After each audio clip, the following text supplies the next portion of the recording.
Oh, yan mga idol. After 2 months, nakadaan ulit ng Star Tollway. Napaka-smooth pag Monday. Shoutout yan sa ating mga katrabaho sa TDK. Malapit na akong pumasok after 2 months leave due to broken wrist. Okay. Ayan o, smooth na smooth dito sa Star Toll o. Tayo po ay pupunta ng Lipa. Kasama po yung ating madam. Kaway-kaway dyan madam. Ayan. Pa tayo ng passport. Kami makapag-abroad na. Bibili lang ng hopia sa Hong Kong.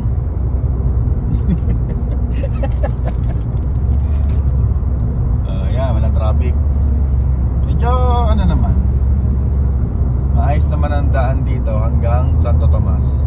Pero tingnan natin, after Santo Tomas, lubak-lubak ang daan dito sa Star Toll eh. Ewan ko, bakit ganito ang ginawa dito. Pero smooth naman dito mula Calamba hanggang Santo Tomas. Yan, ang PR4 ginagawa ho yan. Hanggang doon na yun sa Lucena, Luzon. Smooth na smooth.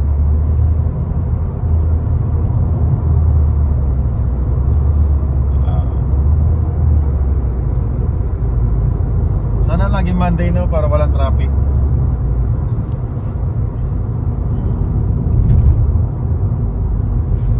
Usually dito sa Santo Tomas sa 7:30 pasok namin eh. Pag inabot ka ng 6:30 dyan sa Star Toll na yan, sa may toll gate, magdasal ka na. Dahil 40 minutes o 1 oras kang aabutin. Kaya kami, naagahan namin, mga 5 o'clock umaalis na kami ng bahay. Kasi hindi mo masasabi dito sa Star Toll kung anong oras magta-traffic. Minsan may nagbabanggaan, nawawala ng preno, may nag-overshoot, may mga big bike na nagsesemplang. Kaya kailangan agahan mo. Okay, papasok. Tulad niya, may nakalagay 60. 60 lang tayo kay Beach. Kasi dito maraming spotter dito, mga mates. Sumunod lang tayo sa mga speed, ano yan, may speed limit kasi yan eh.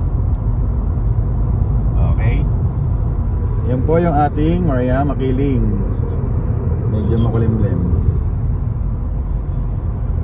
Ayan, ganito po kaganda sa amin sa Laguna. Smooth ang daan. Kanya lang dito sa parting Calamba, Santo Tomas, laging umuulan. Tulad sa Kabuyaw,